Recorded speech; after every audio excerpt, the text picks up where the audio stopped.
Hello, नमस्ते, जोहार। आप सभी को मेरे यूट्यूब चैनल फ्री स्टडी में स्वागत है। जैसा कि ये झारखंड जीएस टेस्ट सीरीज का क्लास चल रहा है, जिसमें 100 प्लस टेस्ट सीरीज करवाने का टारगेट मैं लिया हूं और अभी तक फिलहाल मैंने 20 प्लस टेस्ट सीरीज को अच्छे तरीके से कवर कर लिया है। आज की जो टेस्ट होने वाली है वो टेस्ट नंबर 21 है। अगर किन्हीं लोगों का किसी कारणवश मिस हो चुका है तो जरूर से इस टेस्ट को दें, क्योंकि काफ़ी इंपॉर्टेंट है। ये टेस्ट सीरीज स्पेशल बनाया गया है JPSC, JSSC, Jharkhand TET, Jharkhand SI एवं झारखंड से संबंधित जो भी एग्जाम होने वाले हैं उनको देख के हुए बनाया गया है। चलिए दोस्तों, आगे टेस्ट की ओर बढ़ते हैं हम लोग। जैसा कि टेस्ट नंबर 21 की आज की मैं बात कर रहा हूँ, 21 आ चुका है। तो चलिए बिना टाइम वेस्ट के फर्स्ट क्वेश्चन की ओर बढ़ते हैं। पहला क्वेश्चन कहता है, 1857 के विद्रोह में टिकैत उमराव सिंह एवं शेख भिखारी को कब गिरफ्तार किया गया था? 1857 की बात हो रही है ना। तो 1857 का जैसे विद्रोह हम लोग जानते हैं, काफी प्रचलित विद्रोह हुआ था। 1857 का विद्रोह के नाम से जाना जाता है। तो अगर ऑप्शन की बात करते हैं तो ऑप्शन हमारा दे रखा है जनवरी 1858, 8 मार्च 1858, 24 जून 1858, 18 अगस्त 1858। तो इसका जो अगर बात करते हैं तो फर्स्ट का जो राइट आंसर है ऑप्शन नंबर ए है, वो 1851 जो होगा आपका, वो होगा इसका जो राइट आंसर होगा। ठीक है, जनवरी 1858। चलिए अगर इसकी बात करते हैं हम लोग, 1857 के विद्रोह में शेख भिखारी की बात करते हैं तो देवघर जिले के रोहनी गांव नामक गांव से स्टार्ट हुआ था। इसका जो मुख्य केंद्र रहा था वो हजारीबाग, रांची, चतरा, पलामू और चाईबासा इत्यादि क्षेत्र थे। इसी बीच रांची वाले क्षेत्र में भी इसका प्रभाव देखने को मिला था, जिसमें ठाकुर विश्वनाथ सहदेव ने मुक्ति वाहिनी सेना का गठन किया था। ये इंपॉर्टेंट प्रश्न बनता है कि ये ठाकुर विश्वनाथ शाह ने मुक्ति वाहिनी सेना का गठन किया था। मुक्ति वाहिनी सेना का गठन किसने किया था, ये प्रश्न घुमा फिरा के पूछा जाता है। और जिसके सेनापति थे वो थे ये शेख भिखारी, जो यहाँ पे फोटो लिया गया है। ये किसके सेनापति थे? ठाकुर विश्वनाथ सहदेव के थे, है ना। और ये सेना बाबू कुंवर सिंह के संपर्क में था। देखिए 1857 के विद्रोह में जो अपना बिहार का जो नेतृत्व करता थे वो सौंपा गया था, वो बाबू कुंवर सिंह के थे। और उसके कांटेक्ट में ये थे शेख भिखारी सिंह और ठाकुर विश्वनाथ सहदेव। तो डाल्टन ने कैप्टन मैकडोनल्ड की सहायता से उमराव सिंह एवं उसके दीवान जो है शेख भिखारी को एवं प्यासी सिंह को 1800 गिरफ्तार कर लिया और 1858 में मोराबादी टैगोर हिल में फांसी दे दिया गया। ये काफी महत्वपूर्ण प्रश्न बनता है कि कहाँ पे, किस स्थान पे फांसी गया। तो मोराबादी जो रांची में है उसके टाइगर हिल के नजदीक में वहां पे फांसी दे दिया। तो ये प्रचलित नाम है शेख भिखारी सिंह का। इसी के नाम से हमारे हजारीबाग में मेडिकल कॉलेज की स्थापना की गई, नाम में चेंजिंग किया गया है। चलिए क्वेश्चन नंबर 2 की ओर बढ़ते हैं। सेम है, 1857 के विद्रोह से संबंधित प्रश्न है। 1857 ईस्वी के विद्रोह के समय छोटा नागपुर का कमिश्नर कौन था? देखिए छोटा नागपुर का कमिश्नर की बात कर रहा है, तो ये भी काफी महत्वपूर्ण प्रश्न बनता है, क्योंकि 1857 से रिलेटेड जो भी प्रश्न है महत्वपूर्ण ही है। चलिए को ऑप्शन की ओर देखते हैं। Taylor, Dalton, Cunningham, James Cooper. तो टू का जो राइट आंसर होगा वो ऑप्शन नंबर होगी बी। ठीक है, तो ऑप्शन नंबर बी इसका डाल्टन है, वो इसका जो सही आंसर है। डाल्टन थे, वो छोटा नागपुर का कमिश्नर थे। क्वेश्चन नंबर थर्ड, वहाबी आंदोलन के झारखंड इलाके में प्रसार का दायित्व किसे सौंपा गया था? जो वहाबी आंदोलन हुआ था, तो पहले हम लोग जान लेते हैं वहाबी आंदोलन था क्या। यह एक बोला जाए तो अतिवादी इस्लामी आंदोलन कहलाता था, जिसका श्रेय इमाम मोहम्मद बिन अब्दुल वहाब को बोला जाता है। याद रखिएगा इस बात को, इमाम मोहम्मद बिन अब्दुल वहाब को इसका श्रेय जाना जाता है, जो 1822 से 1868 ईस्वी को बीच में हुआ था। वैसे तो वहाबी को खुद को वहाबी कहलाना बिल्कुल भी पसंद नहीं था, क्योंकि ये उनके किसी एक खास सख्त को जोड़ना जैसा कहलाता था। तो ये था कुछ इंपॉर्टेंट पॉइंट था वहाबी आंदोलन का। अगर इसकी ऑप्शन की बात करते हैं तो ऑप्शन हमारा दे रखा है मौलाना जोहर अली, सराफत हुसैन, मौलवी अहमदुल्ला और शाह मोहम्मद हुसैन। तो अगर आंसर की बात करते हैं तो थर्ड का जो राइट आंसर होगा इस हिसाब से, तो ऑप्शन नंबर डी होगा, Shah Mohammad Hussain is the right answer. चलिए क्वेश्चन नंबर 4 की बढ़ते हैं। झारखंड में वहाबी आंदोलन की शाखाएं कहाँ खोली गई थी? जो झारखंड में वहाबी आंदोलन की उसकी जो शाखा थी, महत्वपूर्ण शाखा है, वो किस स्थान पे खोली गई थी जहां से संचालन किया जाता था? ऑप्शन दे रखा है हमारा राजमहल के क्षेत्र, रांची, बोकारो, धनबाद। तो 4 का जो राइट आंसर है वो ऑप्शन नंबर ए है, राजमहल का क्षेत्र। राजमहल के क्षेत्र में वहाबी आंदोलन की शाखाएं खोली गई थी। नेक्स्ट क्वेश्चन की ओर बढ़ते, क्वेश्चन नंबर 5 आ चुका है। राज्य का सर्वोच्च पुलिस अधिकारी कौन होता है? देखिए काफी महत्वपूर्ण प्रश्न है, इजी बोल सकते हैं परंतु ये हम लोग को जानकारी जरूरी है, ऐसे ऐसे प्रश्न बनते ही हैं। तो ऑप्शन अगर बात करते हैं तो डीआईजी की बात हो रही है यहाँ पे, डीआईजी, डीजीपी, डीजीपी और आयुक्त और कमिश्नर। तो इसका जो राइट आंसर होगा, अगर बात करते हैं तो इसका जो राइट आंसर 5 का होने वाला है वो ऑप्शन नंबर बी होगा, डीजीपी। डीजीपी क्या होता है full form? Director general of police. ये आईपीएस अधिकारी के रैंक के अधिकारी होते हैं। और करंट की बात करते हैं तो करंट में है नीरज सिन्हा। अगर आईजी की बात करते हैं, आईजी की, तो आईजी का फुल फॉर्म होता है इंस्पेक्टर जनरल। चलिए क्वेश्चन नंबर नेक्स्ट की ओर बढ़ते हैं। क्वेश्चन नंबर 6, हजारीबाग का कौन व्यक्ति अहमद शाह बरेली से मिलने बरेली गया था? अहमद शाह बरेली से मिलने कहाँ पे गया था? बरेली, उत्तर प्रदेश में गया था। तो ऑप्शन है हमारा फहीम मिर्जा, सरवन हुसैन, आफ्ताब अली, मीर उस्मान। 6 का जो राइट आंसर है ऑप्शन नंबर डी है, मीर हुसैन। क्वेश्चन नंबर 7, रांची नगर निगम की स्थापना कब हुई थी? काफी महत्वपूर्ण प्रश्न है ये, इंपॉर्टेंट प्रश्न है, रांची नगर निगम से संबंधित प्रश्न है ये। तो इसकी स्थापना की बात पूछा जा रहा है, कब हुआ था? ऑप्शन अगर बात करते हैं तो 1979, 1980, 1981, 1982। जैसे ये फोटो में दिया गया, ये रांची नगर निगम का है, बिल्डिंग है सामने में देखने को मिल रहा है आपको, यहाँ पे रांची नगर निगम है। तो जो 7 का जो राइट आंसर है वो होगा हमारा डी। 7 का ऑप्शन नंबर सॉरी ए होगा हमारा, 1979। 1979 अगर भारत में इसमें बात करते हैं तो उस समय भारत में के प्रधानमंत्री थे मोरारजी देसाई और चौधरी चरण सिंह साथ में थे, ठीक है। चलिए क्वेश्चन नंबर 8 की बात करते हैं हम लोग, सिमको हत्याकांड। काफी महत्वपूर्ण प्रश्न ये है, सिमको से रिलेटेड प्रश्न बनते ही बनते हैं एक न एक। सिमको में आयोजित जनसभा पर पुलिस द्वारा गोली चलाए जाने से 65 आदिवासियों की मृत्यु हो गई थी। देखिए क्यों प्रश्न बने, क्योंकि ये सिमको हत्याकांड ही हुआ था जिसमें काफी मासूमों लोगों की भारी संख्या तादाद में जान गई थी, जिसमें पुलिस द्वारा अंधाधुंध गोली चलाई गई थी, जिसमें 65 लोगों की जान चली गई थी। तो इसके कारण ये महत्वपूर्ण प्रश्न बनता है। तो ऑप्शन की बात करते हैं तो 1933, 1935, 1937, 1939 इसका ऑप्शन दे रखा है। और इसका जो राइट आंसर है ऑप्शन नंबर डी है, 1939। 1939 में ये सिमको हत्याकांड हुआ था, ठीक है, 1939 में।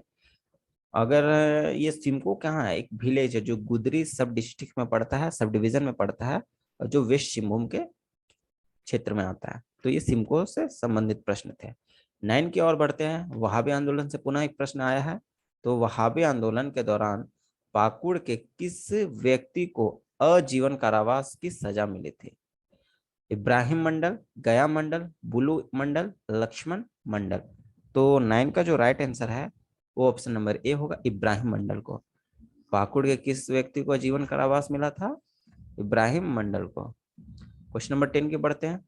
सितंबर 2007 में रांची में कितने प्रखंड कोकर खूंटी जिले के सृजन किया गया था?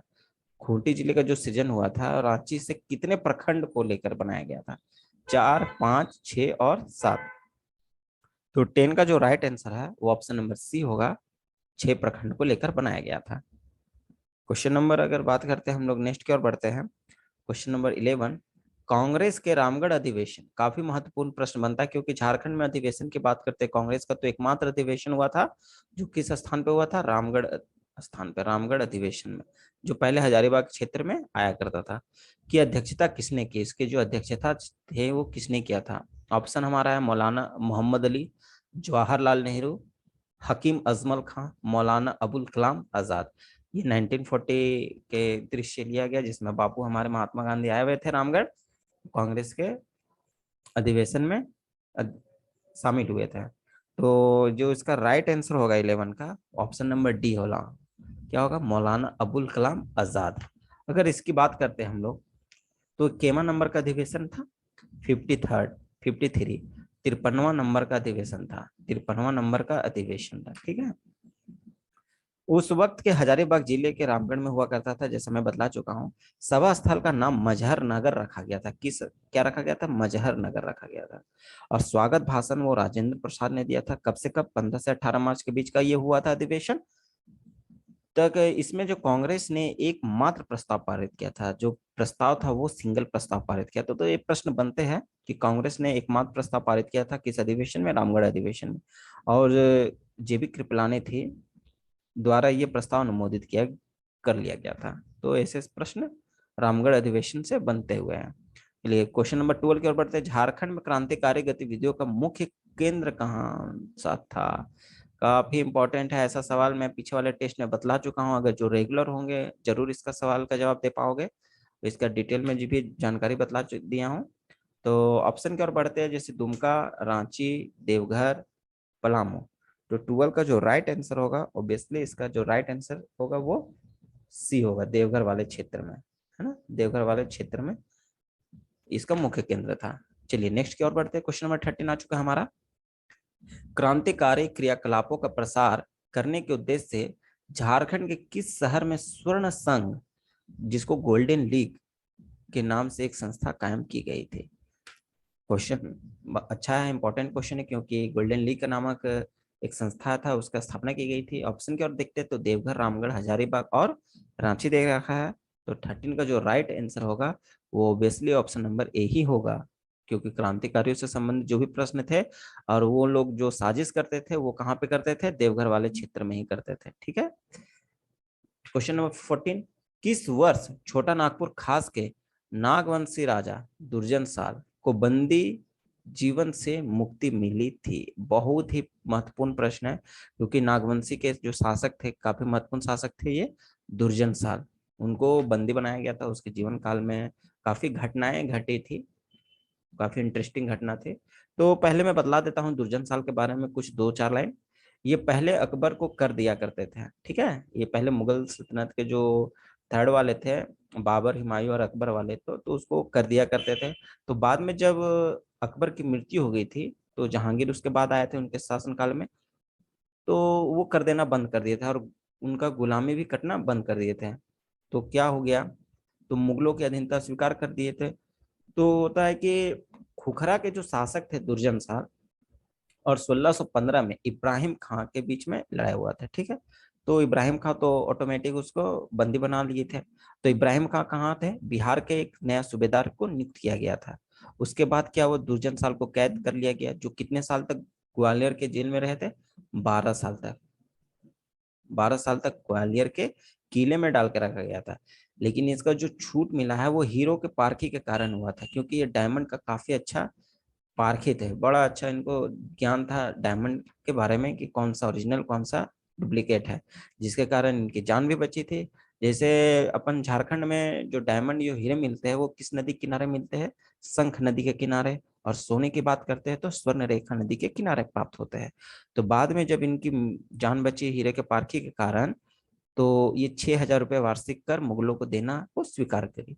तो ये काफी महत्वपूर्ण प्रश्न है और कुछ इंपॉर्टेंट नोट्स में बतला दिया हूँ दुर्जन साल के बारे में। चलिए चलिए ऑप्शन के और पहले बढ़ लेते हैं। 1621, 1627, 1625, 1627 इसका ऑप्शन दे रखा है। तो मुक्ति कब मिली थी? तो 14 का जो राइट आंसर होगा ऑप्शन नंबर डी होगा। 1627 में इसको इनको वहां से मुक्ति मिल गई थी उनको, जेल से, किला से। क्वेश्चन नंबर 15 हमारा कह रहा है, संथालों में दिए जाने वाले वधु मूल्य को क्या कहा जाता है? ऑप्शन की बात करते हैं, दीपा, पोन, दाम, ओरो। तो देखिए एक छोटा सा मैं एनिमेटेड इमेज लिया हूँ, ये संथाली से संबंधित इमेज है जो नृत्य करते हुए यहाँ पे दिखलाया गया है। तो वधु मूल्य की बात करती है। तो अगर आंसर की बात करते हैं तो 15 का जो राइट आंसर होगा वो होगा ऑप्शन नंबर बी, पोन।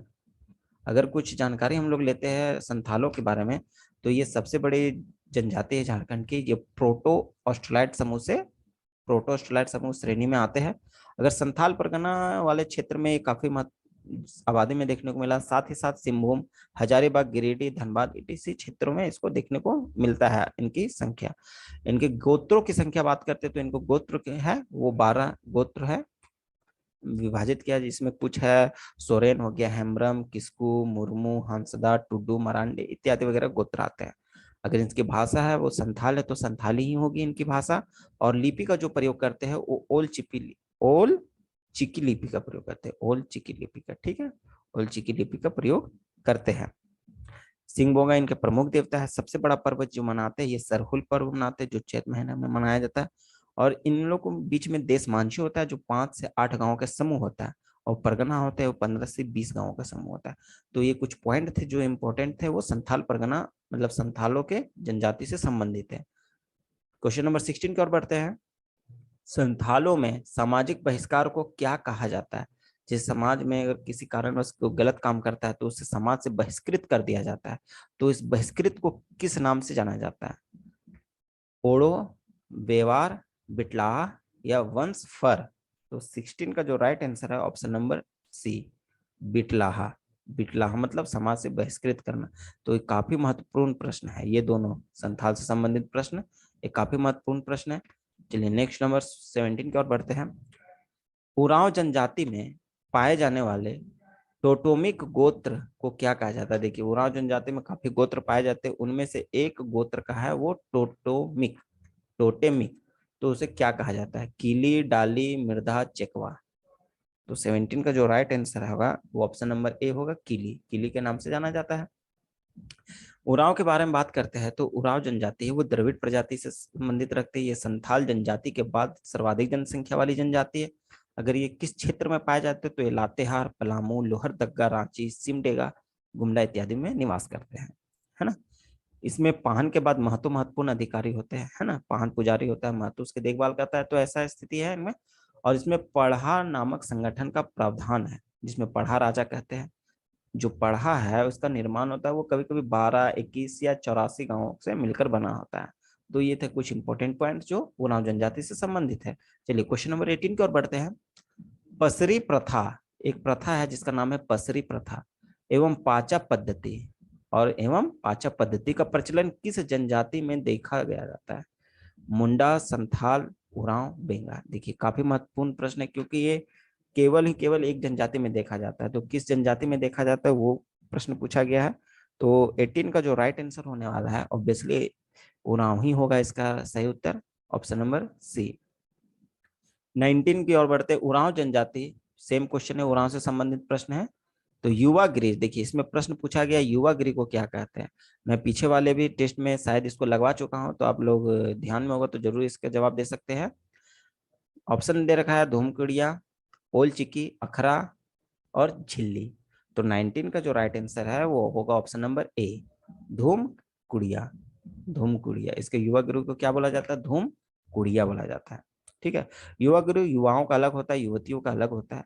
युवक को बोला जाता है जोंग एड़पा, और युवतियों का होता है पेल एड़पा, है ना।